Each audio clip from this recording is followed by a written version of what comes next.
thought we'd have a little chat about how you can get the best out of your marketing agency. I'm a marketing agency owner myself.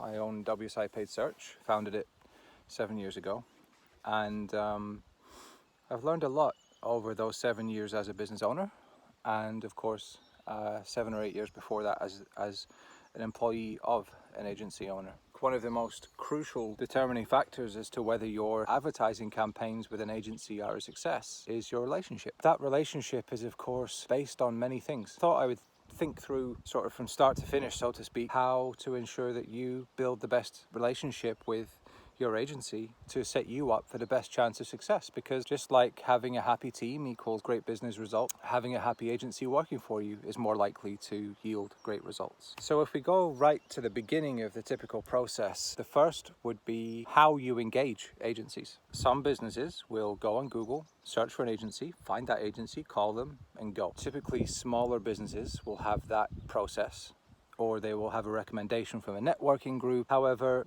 what's the best way to put this? Sometimes that process can be a little more complex, involving things like RFPs, requests for proposal, multiple pitch rounds, so on and so forth.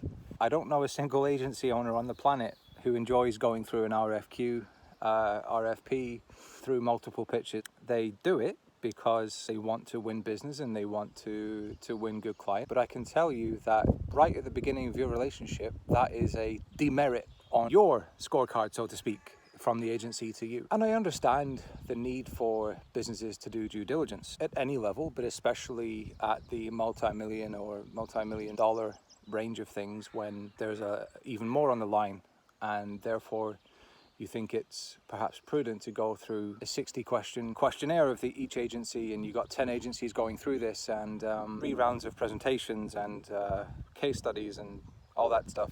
And I get it, but something I often think about in relation to RFPs, coming back to the idea that it's a relationship, I think about my personal relationships.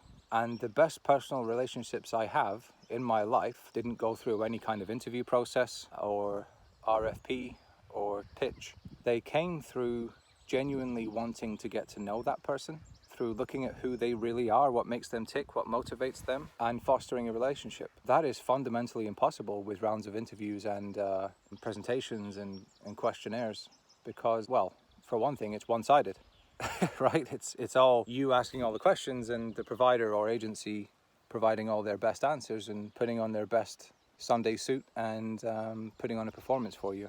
And so one would even be forced to question the value in those answers, just the same as interviews. I mean, I don't believe there's a great deal of value in interviewing staff. Obviously, it's something you have to do because there's no alternative, but I think it's far better to have a relaxed conversation and buy them a coffee or just truly get to know them than it is to have them, put on the dog and pony show. So that would be the first thing. I can just promise you, no agency on the planet enjoys doing RFPs and pitches.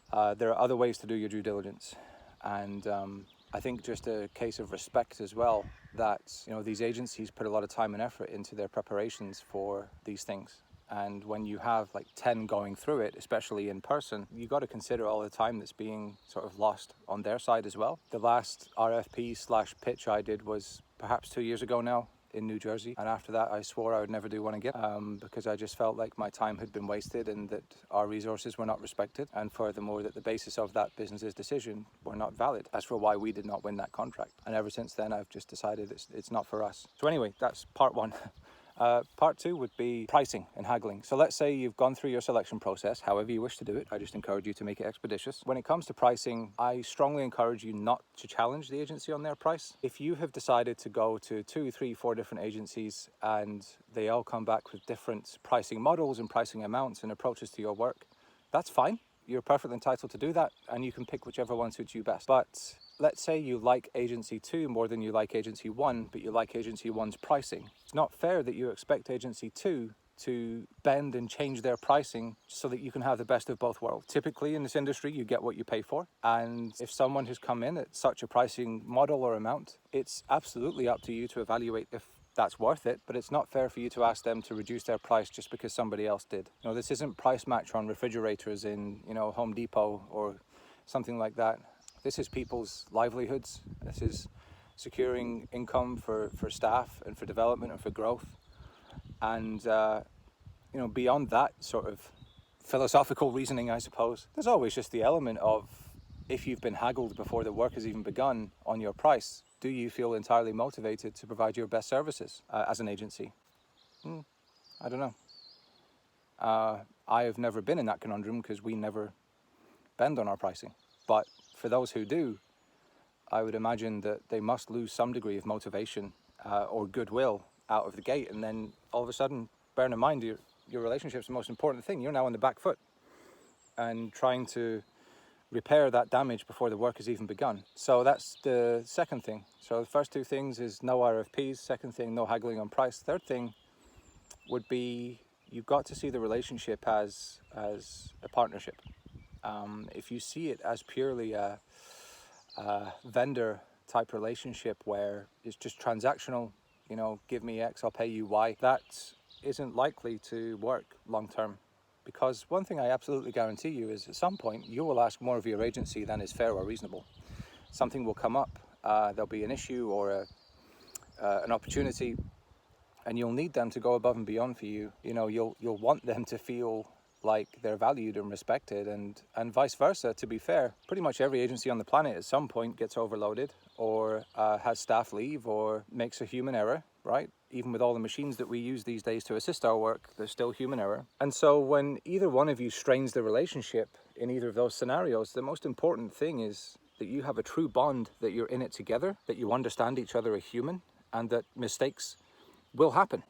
So that's the third thing. The fourth thing would be, give it time. Going back to the personal relationship side of things, the best bonds and relationships that you have probably didn't happen overnight, even if there was a spark in the beginning. To determine true relationships or true love or true bonds, it takes time, especially for people to relax around you. Like, your agency might be a little bit intimidated by you in the beginning. They might just be feeling you out and sussing you out. So they're not necessarily their true, fully relaxed selves. And that will come over time if you encourage it and allow it. And you must remember, as the business, as the client, you are really in the driving seat for setting that tone. If you are friendly and respectful and have a genuine interest in them as well as their work, if you are understanding when things go awry without being overly soft or taken advantage of and so forth, you stand a fantastic chance of really building something special with that agency. Meaning that when you need them the most, when you need them to pull you out of a hole, to work the night shift, to work the weekend, to work their magic in overdrive, that they will do that without even thinking. Those four things to me are really what will set you up for the best chance of success in forming a long-lasting, fruitful and successful relationship with your marketing agency. It is worth noting that with brilliant relationships and longevity, one thing that can creep in on either side, but to be fair, more so on the agency side, is complacency. And complacency kills, as per the slogan in World War II, loose lips sink ships. Complacency kills. That's when innovation drops off. It's when an agency perhaps gets too used to being let off the hook for making a mistake, and in general just put less effort into serving you and getting you great return on investment and results. And that's not okay. So I think it's still valid and important for you to have the boundaries and framework for success, which comes from things like regular meetings, clear, concise KPIs, clear expectations and deliverables, and things along those lines. And just like any, parent and child or boss and employee or whoever type relationship dynamic, when there is an issue, of course, be understanding and calm and methodical in dismantling it and solving it. But you do lay down the law and make it clear that that mistake isn't necessarily going to blow up the relationship, but it's unacceptable and cannot happen again. And those things are perfectly reasonable and ways to safeguard yourself against complacency and being taken advantage of. Because I have come across businesses who have, for example, been with the same agency for 12 years. And on the one hand, that's enormously commendable and shows tremendous loyalty and probably delivered a lot of benefits for both parties. But in auditing their Google Ads campaigns and Facebook Ads campaigns, we found that they were essentially just being taken for a ride for the last few years. Campaigns on autopilot, results declining year over year, glaring gaps in the strategy, missed opportunities, technical errors, inefficiencies, the whole lot. And that, unfortunately, was just because the agency got complacent, and if one was to be cynical, were probably taking advantage of the client's loyalty at that point. So do protect yourself. So there you are. I hope those pointers help you foster, discover wonderful relationships with your agencies, and I wish you all the best of luck. Take care.